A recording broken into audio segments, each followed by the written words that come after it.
As we talked about in our last video, Luke and John both record a different last statement of Jesus. John's last statement was very theological.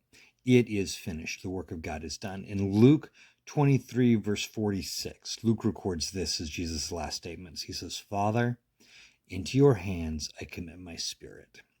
And I think these last three statements are really interesting when you tie them all together. In his fifth one, Jesus said, "I thirst." It's a very revealing human moment. In the sixth one, "It is finished." It's a very profound theological moment. But this one, I think, is really instructive in what it reveals about Christ as he is going through the absolute worst imaginable experience. He is at that point. This ordeal has gone on from his arrest the previous night through the trials, the beatings, the carrying the cross to Golgotha, the being hung on the cross. In all of this, he's coming to this last point, and he says this. He says, "Father." So even in this last moment, I mean, this is the moment where he is about to die.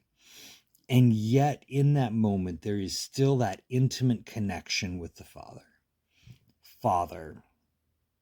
And it's not my God, it's Father. It's that intense, intimate phrase of intimate connection. Into your hands, I commit my spirit. And to me, this is a phrase not just of relationship and Father, but of trust, where he says, "Into your hands, I commit my spirit."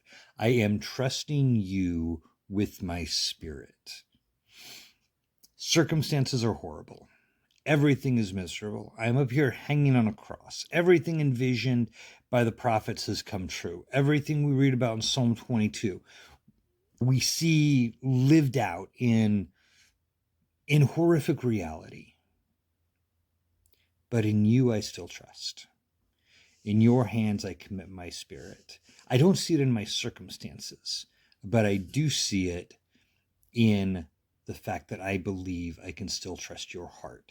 And I think this is instructive to us when we go through difficult circumstances in our lives.